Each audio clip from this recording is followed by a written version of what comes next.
Thanks for not giving me a standing O, motherfuckers. This is the worst. It's all right. It's all right. I just wanted to smoke. You like that, don't you?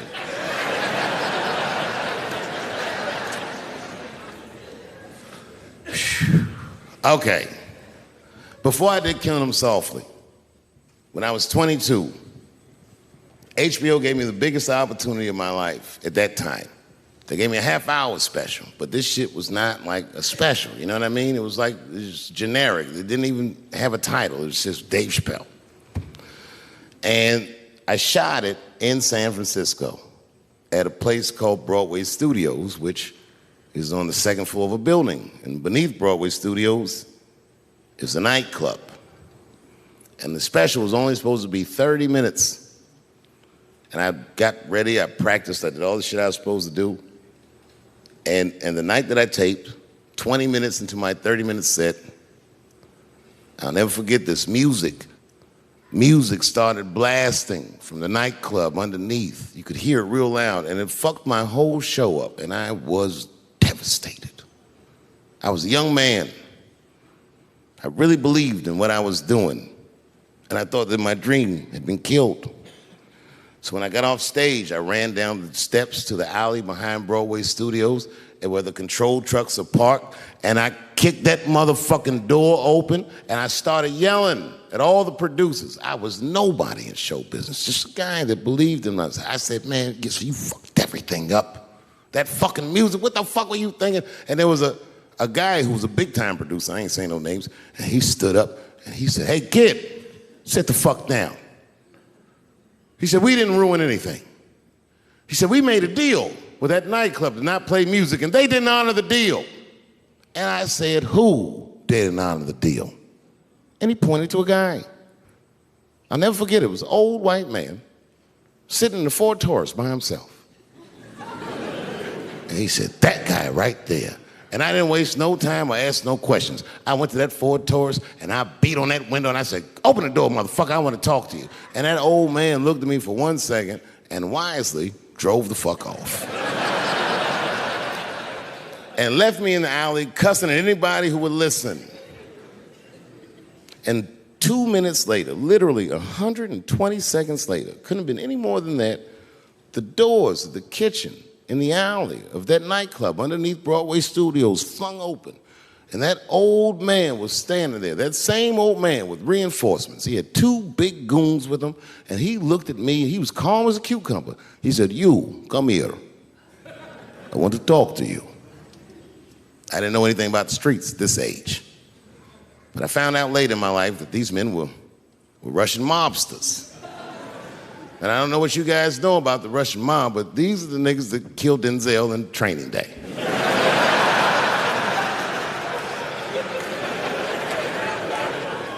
And all the producers knew what I was up against. They said, Dave, do not go in there. And I said, fuck y'all. And I walked right into that kitchen, and they closed the doors behind me, and it got dark as fuck in there. And I knew, I'm not dumb, I knew I was in a bad situation. But you have to understand, I believed in what I was doing, and I didn't give a fuck. Just kept cussing at these motherfuckers, telling them how they ruined my life. And that old man couldn't believe that I was talking all this shit. And as soon as I took a breath, he stopped me gently. He said, hey, kid, listen. Your friends lied to you. He said, we made a deal, but your friends never paid me. And when he said that, I realized I was locked in the kitchen.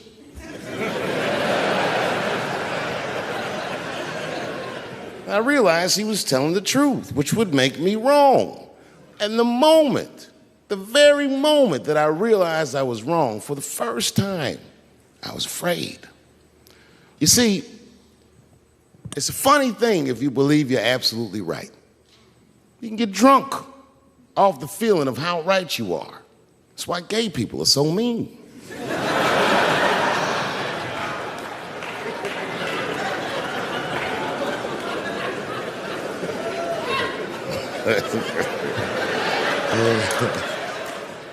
But I didn't buckle. You guys would have been very proud of me. I was scared, but I didn't buckle. I said, well then, sir, I owe you an apology. But I believe that no matter what reason that music was playing, it ruined my life. And that old man looked at me with sympathy in his eyes. And he walked over to me and he gently placed his hand on my cheek, which I gotta tell you, is a very emasculating thing to do. I was standing there looking at this nigga's hand on my cheek like,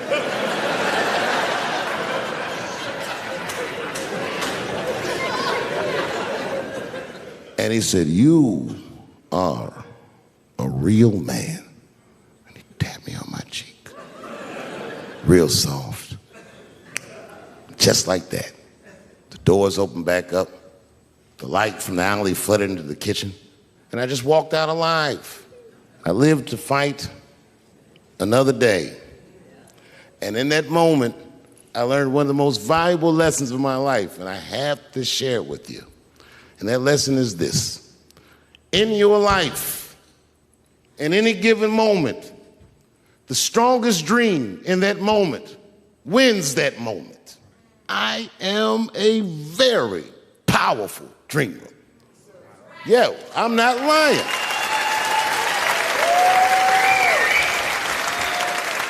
I dreamed tonight, this very night, as a 14-year-old boy, and I am living it as a 50-year-old man. My dreams are very strong. Today, I walked all around Washington. I used to be poor in this city, and all day people just said, hey, Dave, like they knew me personally, and I felt like I knew them. And I say to myself, my God, Dave, what a powerful dream. But then sometimes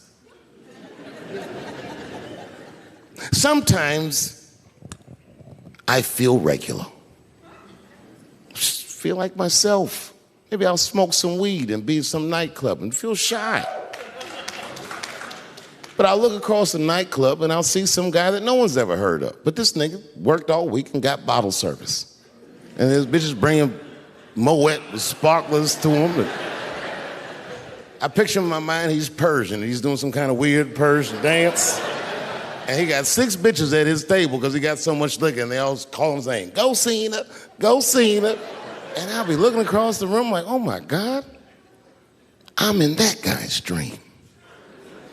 I can hear him telling his friends, hey, how was the club last night? Man, that shit was fantastic. I had bottle service. I seen Dave Chapelle across the club looking at me like, ooh, who was that? And that's the trick to life. You have to be wise enough to know when you were living in your dream. And you have to be humble enough to accept when you're in someone else's. It's why I don't judge between Will Smith and Chris Rock. Because you guys look at them as big ideas, but I look at them as fellow dreamers. I can't judge between them because I see myself in both of them. I am Will Smith. I am the man that cannot take it anymore and will slap the shit out of the next person that says a crossword to me or somebody that I love. And I am Chris Rock. I am the man that can get slapped in front of the whole world and keep my composure so I don't fuck anything up.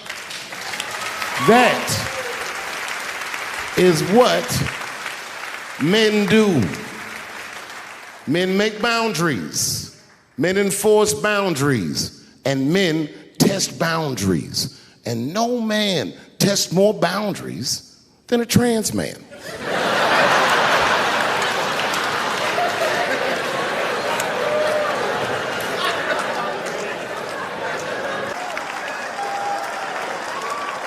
Kevin says, good night. The crowd goes crazy. And then everyone starts walking to his door, and the lights come on. And then my son is just standing there looking at an empty stage. People are pushing past me and nobody's recognizing me. I'm like, man, this place fucking sucks. I said, come on, son, let's get out of here.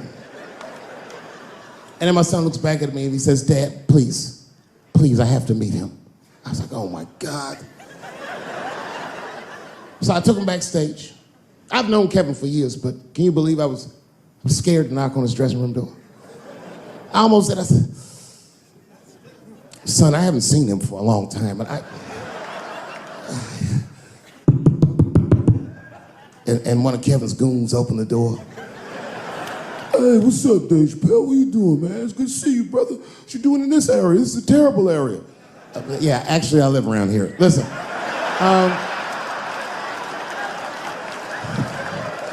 Is Kevin here? My son just wanted to meet him real quick. Well, I don't know, because Kevin's about to eat dinner. Just think Kevin came around the corner to see who it was. What? Oh, shit. What's up, Dave? Come on back. I was just about to have dinner. I don't know if you guys ate, but you're welcome to join me if you'd like. And then my son pushed past me some cold shit. He goes, actually, Mr. Hart, we haven't eaten in several hours.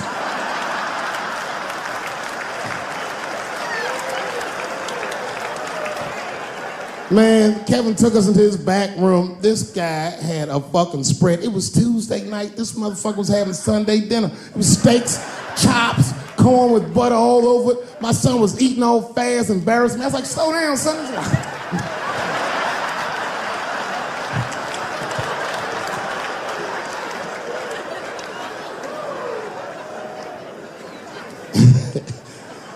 Then I looked over in the corner and there was a box of custom-made jerseys for the local team.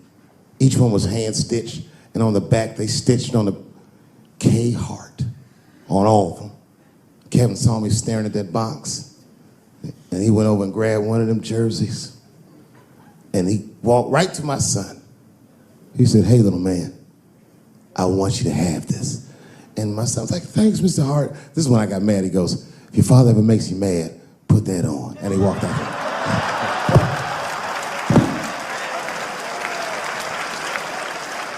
Oh, that was some cold shit. Then I realized, I looked up what Kevin made on Google. I couldn't believe that shit.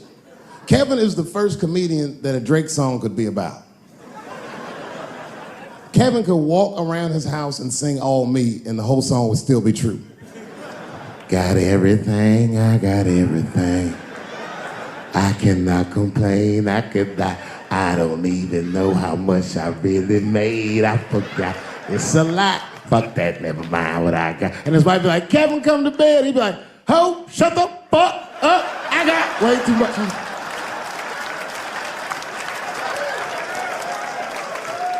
You know how much money you have to tell a girl to shut the fuck up? I have quiet please money at best. I'd have to take a loan out for shut the fuck up. Shut the fuck up, that's Jay-Z money. And Beyonce got, no, you shut the fuck up.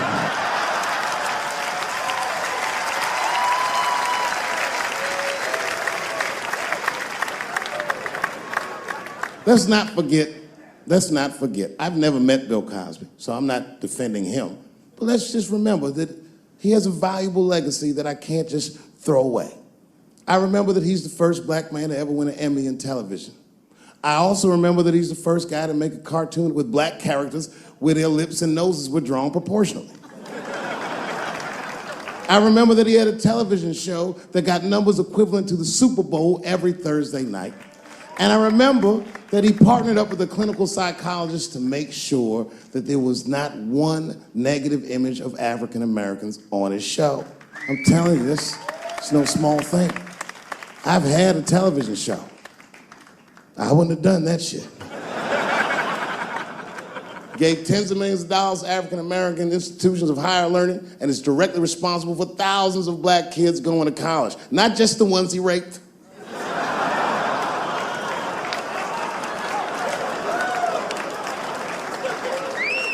Here comes the kicker. You ready?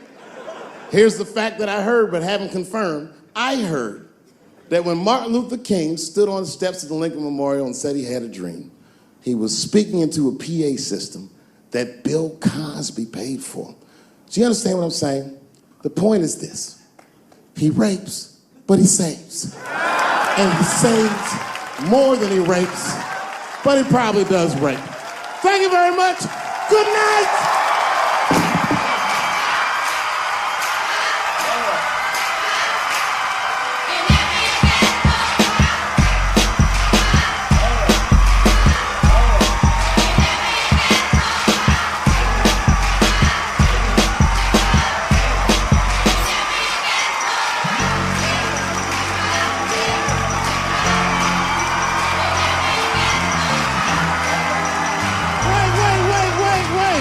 wait.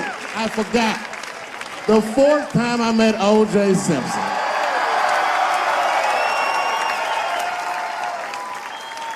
The fourth time is not the funniest time, but it was the last time I'd see the juice.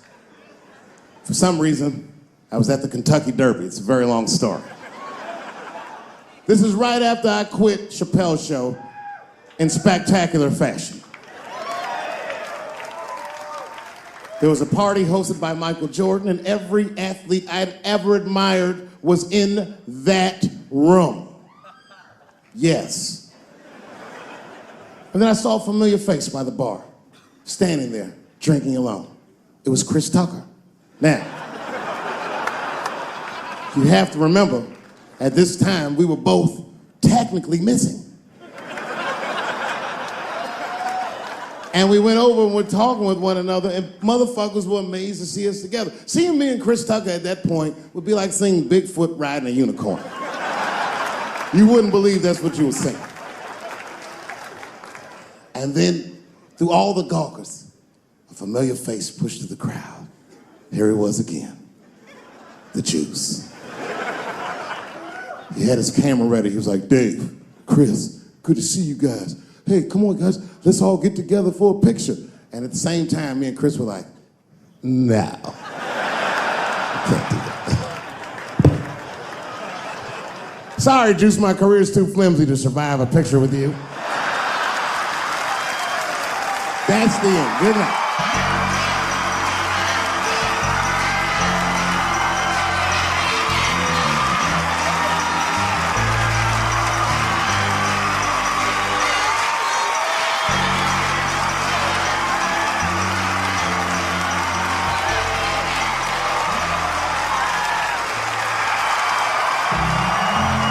One last thing before you go.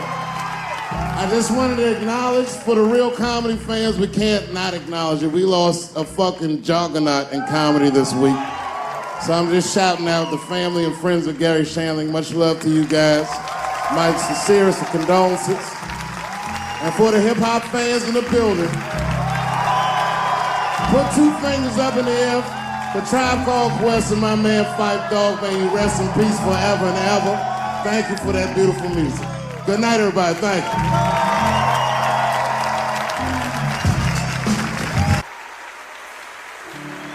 Ladies and gentlemen, the incomparable John Legend.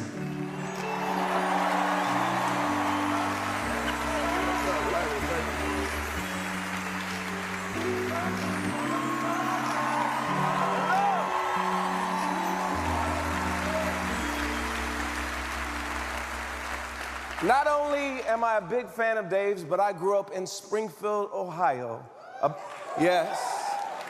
About 15 minutes away from where Dave lives now and spent a lot of his childhood. I know we're in D.C., and he spent a lot of time here too. But Dave is from Ohio, okay?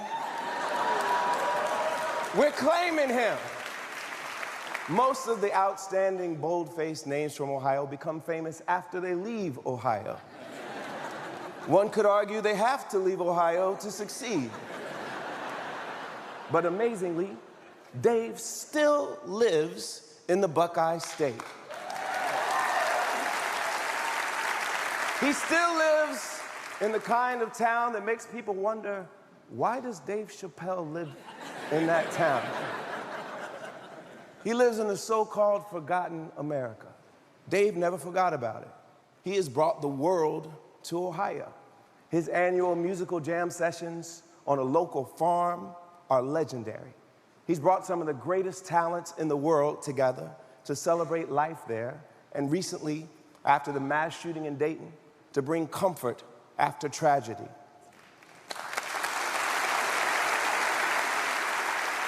And of course, the most iconic and unforgettable jam session that will go down in history was back in 2005. He took a group from his hometown in Ohio, including students from our local historically black university, Central State, on a bus to Brooklyn. Yes. And when they got to Brooklyn, What an amazing pop culture moment Dave created. He brought together some of the most important hip-hop and neo-soul artists in the world for an epic concert that blended Dave's comedy and his impeccable taste in music. Comedians and musicians were like this. Every comic wants to be a musician. Every musician thinks they're funny. Your mother got 3 titties, one for milk, one for water, and the other one is out of order. Hit me! Wow! And you see, it's not even that funny, but with the hit, it just pushes it over the top. Nobody has 3 titties. That's ridiculous. All these people that are coming to this concert, before I ever met them, I was fans of theirs. So to work with these people in this kind of setting, it's a dream come true. This is the concert I've always wanted to see. Well, if this take away from my spears, would your body take away from my ears? Then I hope it take away from my sins and bring the change that I dream about. Next time I'm everybody's screaming out, Jesus, God show me the way. The devil's trying to break me. We shook up the world. We shook up the world!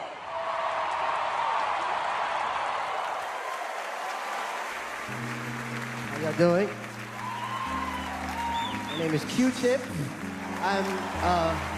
I am proud to be the artistic creative director of hip hop here at the Kennedy Center. I want to talk to my bro, my friend. You my brother.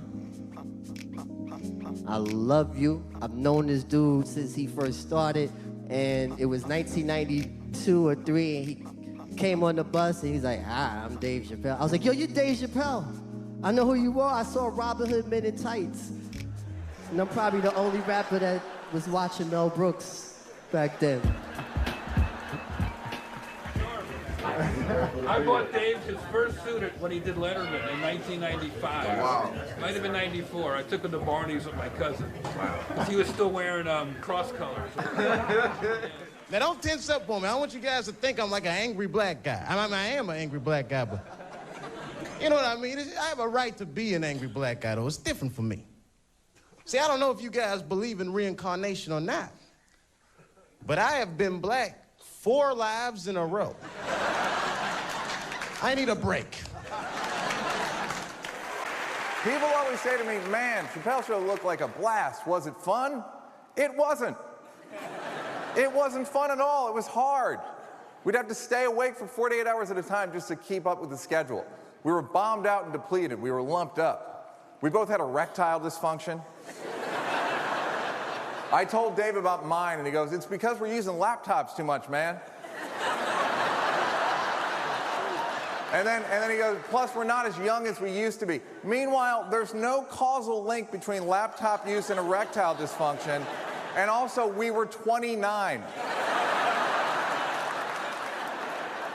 Dave Chappelle completely transformed my life. He lent me $1,000 so I could move to LA. He asked me to write a movie with him when I had 0 experience. Dave Chappelle believed in me at a time when absolutely nobody did. You know how we all have a friend who will hit us up out of the blue sometimes for something funny? Imagine what his texts and phone calls are like. One time he called me on a Tuesday afternoon and he goes, "Hey man, I just finished watching 12 Years a Slave. Anyhow, you think slaves ever whip their kids?" On a Tuesday afternoon.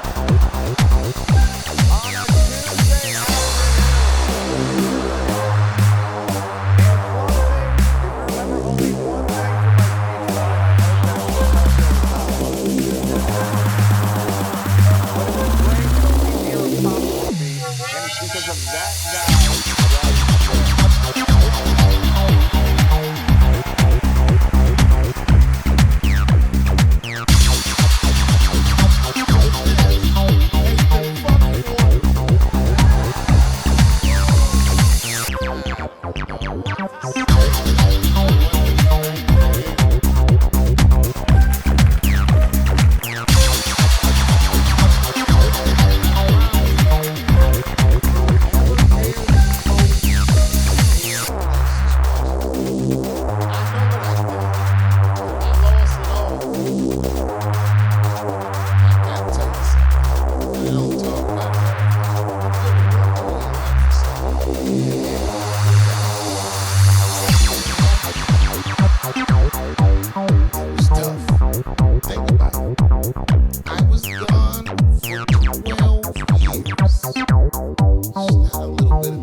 reading it like, yeah, I knew they'd say that.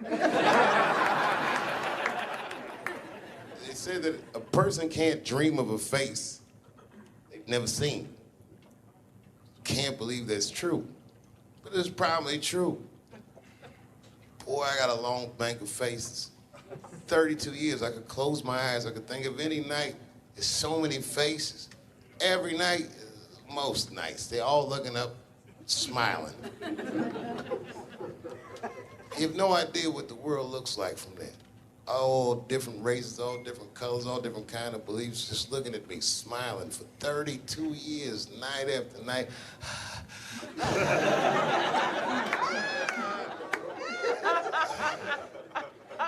No comedian take that for granted. I swear to God, this might be the noblest of professions. Robin Williams had a bar that I loved. He said, comedy is the only job you can have where you can use everything you know. And that's true. You can use more than you know. You can use what you think. Use it. Don't be afraid. Don't let these bitch-ass niggas button your lip. Say it anyway. If you're at home watching, not knowing what to make of this because you haven't checked Twitter yet to see how you feel, you can...